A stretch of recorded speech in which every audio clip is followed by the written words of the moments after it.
Hi friends, welcome to Prerana and Sadhana class. ముందుగా ఒక motivation.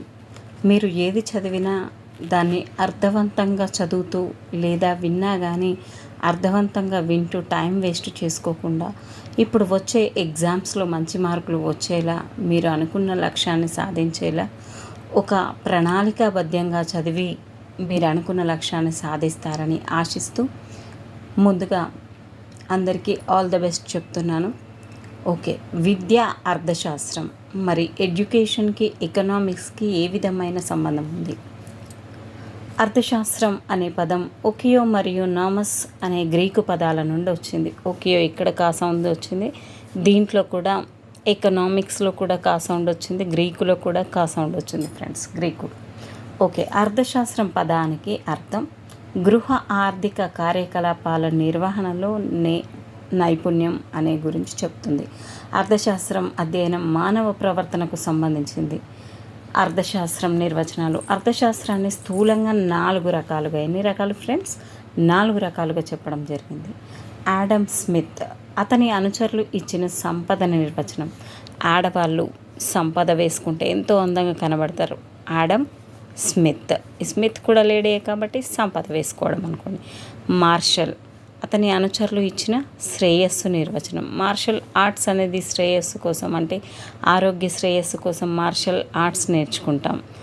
Robbins ఇచ్చిన కొరత నిర్వచనం. ర్యాబిన్ పౌడర్ లేదా ర్యాబిన్ లిక్విడ్ అనేది కొరతగా ఉంది అనుకోండి. షాముల్సన్ వృద్ధి నిర్వచనం. సన్ వృద్ధిలోకి రావడం అంటే అందరికీ ఇష్టమే. ఓకే ఫ్రెండ్స్, ఈ క్లూ మీకు అర్థమయ్యే ఉంటుంది అనుకుంటున్నాను. ఆడమ్ స్మిత్ గురించి సంపద నిర్వచనం ఏమనిచ్చాడు మరి? ప్రప్రథమంగా అర్థశాస్త్రానికి ఒక రూపం ఇచ్చిన ఆర్థికవేత్త, అంటే మొట్టమొదటిసారిగా ఇతను ఒక రూపాన్ని ఇచ్చాడు కాబట్టి ఆడమ్ స్మిత్, కాబట్టి ఆడమ్ స్మిత్ను అర్థశాస్త్ర పితామహుడు అంటారు. ఆడమ్ స్మిత్ను అర్థశాస్త్ర పితామహుడు అంటారు. ఈయన ఇక్కడ ఆ ఉంది, ఇక్కడ ఆ ఉంది. ఈయన 1776లో an inquiry into the nature and cause of wealth of nations అనే గ్రంథంలో సంపదను గురించి అధ్యయనం చేయడమే అర్థశాస్త్రం అని చెప్పాడు. వెల్త్ ఆఫ్ నేషన్స్ అంటే ఇంకా దాని గురించి చెప్పడం. Nature and cause of wealth of nations అనే గ్రంథంలో సంపదను గురించి అధ్యయనం చేసే శాస్త్రమే అర్థశాస్త్రం అని చెప్పాడు. జేబిసే కూడా సంపదకు సంబంధించిన సూత్రాల అధ్యయనమే, ఇతను జేబిసే సూత్రాల అధ్యయనమే అర్థశాస్త్రం అని నిర్వచించాడు. సంపద నిర్వచనంలోని ప్రధాన అంశాలు ఏమున్నాయి మరి? అర్థశాస్త్రం సంపద దృష్టిని అధ్యయనం చేస్తుంది. సంపదను ఎలా పెంచుకోవచ్చునో తెలుపుతుంది. సంపద అంటే కేవలం భౌతిక వస్తు సేవలే కాదు. ఈ నిర్వచనం ఆర్థిక వ్యక్తిని సృష్టిస్తుంది. అంటే మనందరికీ కూడా ఇప్పుడు సంపద ఒకేసారిగా ఒకే మొత్తంలో రావాలి అంటే అది గవర్నమెంట్ జాబ్ వల్లనే వస్తుంది. కాబట్టి గవర్నమెంట్ జాబ్లో ఉన్నంత సేఫ్టీ, సెక్యూరిటీ అనేది దేంట్లో లేదు కదా ఫ్రెండ్స్. అందుకనైనా ఇక నుంచైనా మేల్కొని ఖచ్చితంగా చదవండి. మార్షల్ శ్రేయస్సు నిర్వచనం. ఆడమ్ స్మిత్ సంపద నిర్వచనాన్ని మార్షల్ విమర్శించి లోపాలను సరిదిద్దడానికి ప్రయత్నించి 1900 శతాబ్దపు చివరి దశలో ఒక కొత్త నిర్వచనాన్ని ఇచ్చాడు. మార్షల్ మానవుడికి ప్రథమ స్థానం, సంపదకు ద్వితీయ స్థానం ఇవ్వడం జరిగింది. ఇక్కడ కూడా మా సంపద మానవ శ్రేయస్సు అనే లక్ష్యానికి సాధనం మాత్రమే అని వివరించాడు. మార్షల్ అర్థశాస్త్రం మానవుడికి దైనిక జీవనాన్ని గురించి పరిశీలించే విజ్ఞానం. మానవుడి శ్రేయస్సుకి కారణభూతాలైన భౌతిక సాధనాలు, ఆర్జన, వినియోగాలతో సంబంధం కలిగిన వ్యక్తిగత సామాజిక కార్యాల అధ్యయనం అని నిర్వచించాడు. ఎడ్విన్ కానన్ ఈ విధంగా ఇతను కూడా శ్రేయస్సును నిర్వచించడం జరిగింది. పిగు ప్రత్యక్షంగా కానీ పరోక్షంగా కానీ ద్రవ్యం అనే కులబద్ధతో సంబంధం కలిగిన సాంఘిక శ్రేయస్సునే అర్థశాస్త్రం అని చెప్పాడు. ఎడ్విన్ కానన్ మానవుడికి భౌతిక శ్రేయస్సు ఏ అంశాలపైన ఆధారపడి ఉంటుందో, నేను కానను అని అంటాం. భౌతిక శ్రేయస్సు బాగుంటే అందరూ కాంతారు. పరిశీలనే అర్థశాస్త్రం. బేవారెడ్డి మానవులు భౌతిక అవసరాలను తీర్చుకోవడానికి సహకరించే సాధారణ పద్ధతులు చర్చ, అధ్యయనం. అంటే బేవార్స్గా ఉండేటివి కాకుండా మంచిగా ఉండేటివి అని గుర్తుపెట్టుకోండి. ఈ విధంగా మనం క్లూస్ ద్వారా నేర్చుకుంటే ఎక్కువ కాలం గుర్తుంటాయి. ఎగ్జామ్లో చూడగానే వెంటనే చేయగలుగుతాం. సమయం అనేది ఆదా అవుతుంది. శ్రేయస్సు నిర్వచనంలో మరి ముఖ్యాంశాలు మానవుల గురించి అధ్యయనం చేస్తుంది అని అన్నారు. శ్రేయస్సుకు ప్రథమ స్థానం, సంపదకు ద్వితీయ స్థానం ఇవ్వడం జరిగింది. సంఘటిత సమాజంలో ఉండే మానవుల కార్యకలాపాల గురించి ఇది చెప్పడం జరుగుతుంది. రాబిన్స్ కొరత నిర్వచనం. రాబిన్స్ లిక్విడ్ అనేది మార్కెట్లో కొరతగా ఉంది అని అనుకోండి. మార్షల్ శ్రేయస్సు నిర్వచనాన్ని విమర్శించి రాబిన్స్ అర్థశాస్త్రానికి ఒక విశ్లేషణాత్మక నిర్వచనాన్ని 1931లో ప్రచురించిన an essay on the nature and significance of economic science అనే గ్రంథంలో వివరించాడు. మానవుల కోరికలకు ప్రత్యామ్నాయ ప్రయోజనాలున్న పరిమిత సాధనాలకు ఉండే సంబంధం వల్ల మానవ ప్రవర్తన అధ్యయనమే అర్థశాస్త్రం అని రాబిన్స్ నిర్వచించాడు. కొరత నిర్వచనంలోని మరి ముఖ్యాంశాలు ఏమున్నాయి? మానవుల కోరికలు అనంతాలు, మనందరికీ తెలిసిన విషయమే. అందుకని కోరికలను కొంచెం కంట్రోల్లో పెట్టుకోవాలని బుద్ధుడు ఏనాడో చెప్పాడు. వీటిని తీర్చే సాధనాలు పరిమితంగా ఉంటాయి. పరిమితంగా ఉన్న సాధనాలను ప్రత్యామ్నాయంగా ప్రయోజనాలు ఉంటాయి. పరిమిత సాధనాలతో అన్ని కోరికలు తీర్చుకునే వీలు లేదు. కాబట్టి ఉన్న కోరికలను కొన్నింటిని మాత్రమే మానవుడు సంతృప్తి పరుచుకోగలుగుతాడు. ఈ ఎంపిక సమస్యల వల్ల మానవుల ప్రవర్తన ఎలా ఉంటుందో చెప్పేదే అర్థశాస్త్రం అని రాబిన్స్ చెప్పడం జరిగింది. శామ్యూల్సన్ వృద్ధి నిర్వచనం. రాబిన్స్ నిర్వచనంలోని నిశ్చల దృక్పథం కలదని, కాలానుగుణంగా కోరికలు, లక్ష్యాలు, వనరులలో వచ్చే మార్పులను రాబిన్స్ నిర్వచనం విస్మరిస్తుందని శామ్యూల్ అభిప్రాయం. రాబిన్స్ నిర్వచనంలో ఉన్న నిశ్చలత్వాన్ని తొలగించి చలనత్వాన్ని కల్పిస్తూ శామ్యూల్సన్ కొత్త నిర్వచనాన్ని ఇవ్వడం జరిగింది. అంటే ఒకరి తర్వాత ఒకరు వచ్చిన వాళ్ళు దాంట్లో ఉన్న లోపాలు ఏంటో చెప్పి వీరు ఏం చెప్పారో ముందుకు వెళ్ళడం జరిగింది. వనరులను సమర్థవంతంగా ఉపయోగించడం వల్ల కలిగే ఆర్థిక శ్రేయస్సును, వ్యయాలను అర్థశాస్త్రం విశ్లేషిస్తుంది. వనరుల కొరత. ఇక్కడ ఉన్న ముఖ్యాంశాలు ఏంటంటే వనరుల కొరత, అపరిమితమైన కోరికలు, ప్రత్యామ్నాయ వనరులు. శామ్యూల్సన్ నిర్వచనంలో ఆర్థిక వృద్ధికి ప్రాధాన్యం ఇచ్చారు. ఈ నిర్వచనం చలనత్వం కలిగి ఉండడమే కాకుండా విస్తృత పరిధి కలిగి ఉంది అని చెప్పడం జరిగింది. అర్థశాస్త్ర స్వభావం ఏముంది మరి? అర్థశాస్త్రం ఉత్పత్తి, వినియోగం, పంపిణీ, వినిమయం లాంటి అంశాలపై మానవుల ప్రవర్తన ఎలా ఉంటుందో అధ్యయనం చేస్తుంది అని చెప్పింది. అర్థశాస్త్రం పరిధి ఏంటి మరి? అర్థశాస్త్ర పరిధి చాలా విస్తృతమైనది. ఇది మానవ కార్యకలాపాలు, ఆదాయం, వ్యయం, వినియోగం, సంపద మొదలైన వాటి గురించి ఆలోచిస్తుంది. అర్థశాస్త్రంలో ప్రధానమైనవి వినియోగం, ఉత్పత్తి, వినిమయం, పంపిణీ, ఆదాయం, ఉద్యోగిత, ప్రణాళికలు, అభివృద్ధి మొదలగునవి. సాంప్రదాయ ఆర్థికవేత్తల ప్రకారం ఆర్థిక వ్యవస్థ ఎప్పుడూ సంపూర్ణ ఉద్యోగిత స్థాయిలో ఉంటుంది.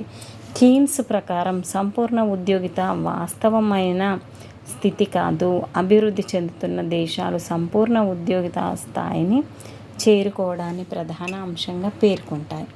మరి విద్యా అర్థశాస్త్రం గురించి ఏం చెప్పడం జరిగింది? విద్యా అర్థశాస్త్రం అనే పదాన్ని మొట్టమొదట స్కిల్స్ 1960లో స్కల్జ్ అనే ఆర్థికవేత్త అమెరికన్ ఎకనామిక్ అసోసియేషన్ ఉద్దేశించి అర్థశాస్త్రం అనేది అర్థశాస్త్రంలో ఆవిర్భవించిన నూతన శాఖ అని చెప్పాడు. ఇది విద్యను ఆర్థిక పరంగా అధ్యయనం చేస్తుంది. మార్షల్ అభిప్రాయంలో మానవ విషయంలో పెట్టుబడి పెట్టిన మూలధనం అంతటికీ అత్యంత విలువైనది విద్య అని భావించాడు. విద్యా అర్థశాస్త్రం మానవులకు గల అనంతమైన కోరికలను, అతనికి గల పరిమిత వనరుల గురించి చెబుతుంది అని చెప్పడం జరిగింది. విద్యా అర్థశాస్త్రం నిర్వచనాలు మరి ఏ విధంగా ఉన్నాయి? ఇప్పుడు చెప్పిన అన్నీ కూడా మళ్ళీ రిపిటేషన్గా రావడం జరిగింది ఫ్రెండ్స్. ఇక్కడ విద్యా అర్థశాస్త్రం పరిధి ఏంటి మరి? వృత్తుల స్వరూపం మీద విద్య స్వభావాన్ని విద్యా అర్థశాస్త్రం పరిశీలిస్తుంది. ఉపాధి రంగం, ఆర్థిక రంగంలో కలిగే మార్పులను ఏ విధంగా ఉత్పన్నమగును అనే విషయాలను చెప్పడం జరుగుతుంది.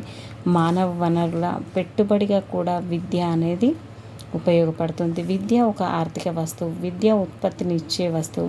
విద్య ఎక్కువైతే జాతీయ ఉత్పాదన పెరుగును. విద్య పెట్టుబడి వస్తువు. ఈ విధంగా విద్యకు ఎకనామిక్స్కి చాలా దగ్గర సంబంధం ఉంది.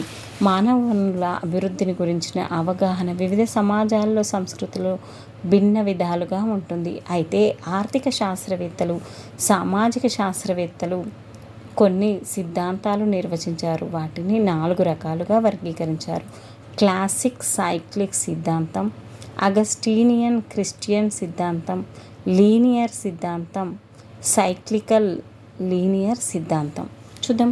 క్లాసిక్ సైక్లిక్ సిద్ధాంతం.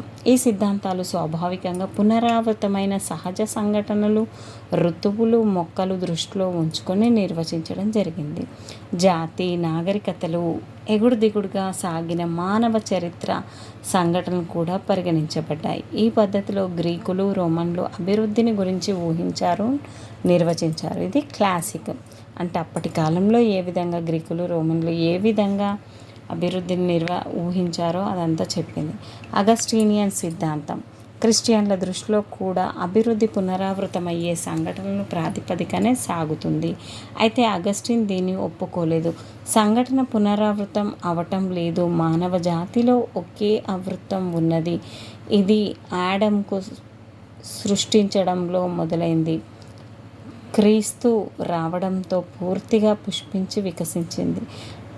ఈ ఆవృత్తం మరణాలతోనూ ప్రపంచ విధ్వంసంతోనూ అంతమవుతుంది. భగవంతుడు ఇచ్చే ప్రపంచంలోనికి మార్పుకు కారణమవుతుంది. లీనియర్ సిద్ధాంతం మరి విజ్ఞాన శాస్త్రం, సాంకేతిక శాస్త్రం, నాగరికతలు ఏ విధంగా పురోగతి సాధించిందో, దాని అభివృద్ధి ఏ విధంగా జరిగిందో అది చెప్పేదే లీనియర్ సిద్ధాంతం. ఆధునికీకరణ సిద్ధాంతం గురించి చెప్పడం జరుగుతుంది. ఈ సిద్ధాంతం సామాజిక శాస్త్రవేత్తలను ఆదరణ పొందింది. పెట్టుబడి సిద్ధాంతం ప్రాతిపదికను విశదీకరిస్తుంది. లాస్ట్ వన్ సైక్లికల్ లీనియర్ సిద్ధాంతం. ఈ సిద్ధాంతం ఆశాభావం, లీనియర్ మోడల్, వైవిధ్యం దృష్టిలో పునరావృతమయ్యే మోడళ్లను కలుపుతుంది. ఈ విధంగా మానవ వనరుల అభివృద్ధి ఏ విధంగా ఉంది? మరి మానవ వనరుల అభివృద్ధి సూచికలు ఏంటి? దేశంలో మానవ వనరులను తెలిపేది పెట్టుబడి, కాలగతిలో వాటి పెంపుదల తెలిపేవి. ఈ విధంగా మానవ వనరుల అభివృద్ధికి మరి కీలక అంశాలు ఏంటి? మొదటి స్థాయిలో ఎటువంటి దేశాలు ఉన్నాయి? తక్కువ అభివృద్ధి దేశాలు ఉన్నాయి. విదేశీ శ్రామికుల స్థానంలో స్థానిక శ్రామికులకు నియమించాలి. మాధ్యమిక విద్యకు సార్వజనీన ప్రాథమిక విద్యపై ప్రాధాన్యం ఇవ్వాలి. మొదటి స్థాయి తక్కువ అభివృద్ధి దేశాలు. స్థాయి 2 కొంతవరకు అభివృద్ధి చెందిన దేశాలు. ఈ తరహా దేశాలు వ్యవసాయపరమైన ఆర్థిక విధానంలో ఉంటాయి. అంత వ్యవసాయం గురించి ఇవ్వడం జరిగింది ఫ్రెండ్స్.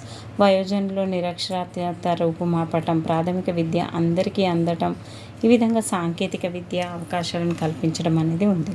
స్థాయి 3 మధ్యస్థాయి అభివృద్ధి సాధించిన దేశాలు. ఇటువంటి దేశాల్లో త్వరితంగాను విస్తృతంగాను పారిశ్రామిక అభివృద్ధి సాధించడం. ఈ దేశాల్లో నిరుద్యోగ సమస్య, లేబర్ సేవింగ్స్ విధానాల మధ్య నలుగుతున్నాయి. విద్యారంగంలో ముఖ్యంగా ప్రాథమిక విద్యలు సాధించిన ప్రగతికి దృఢతరం చేయాలి. సమాజంలో ప్రబలుతున్న అసమానతలను తొలగించాలి. ఉపాధ్యాయ సమర్థత పెంచాలి. ఈ విధంగా నెక్స్ట్ 4th స్థాయి అభివృద్ధి చెందిన దేశాలు. మరి ఈ దేశాల్లో నిరుద్యోగ సమస్య ఉండదు. మానవ వనరుల అభివృద్ధి, ఇన్నోవేషన్ నిర్వహణ విషయంపై ముఖ్యంగా కేంద్రీకృతం కావాలి. మాధ్యమిక విద్య అందరికీ అందాలి. ఉన్నత విద్యకు, సాంకేతిక విద్యకు అందరికీ అవకాశం ఉండాలి. ఉద్యోగాల్లో ఉన్నవారికి ప్రత్యేక శిక్షణలు ఇచ్చే మేలు రకం సంస్థలు కూడా ఉండాలి. ఈ విధంగా అర్థశాస్త్రానికి విద్యకు మధ్య సంబంధం చాలా ఎక్కువగానే ఉంది. మానవుల అభివృద్ధి ఆర్థిక అభివృద్ధికి, వ్యక్తుల ప్రగతి సాధించుటకు ముఖ్యమైన విధానం. చూడండి ఫ్రెండ్స్, మనం ఆర్థికంగా ముందుకు వెళ్తేనే మనం మనుగడ సాధించగలం, సంఘంలో గుర్తింపు తెచ్చుకోగలం. కాబట్టి అందరూ ఇంకా ఎక్కువగా కష్టపడతారని, నా క్లాసెస్ బాగా యూటిలైజ్ చేసుకుంటారని ఆశిస్తూ ఇంతటితో నా చిన్ని క్లాస్ని ముగిస్తున్నాను. నెక్స్ట్ క్లాస్లో మళ్ళీ కలుద్దాం friends. Thank you everyone. Keep smiling.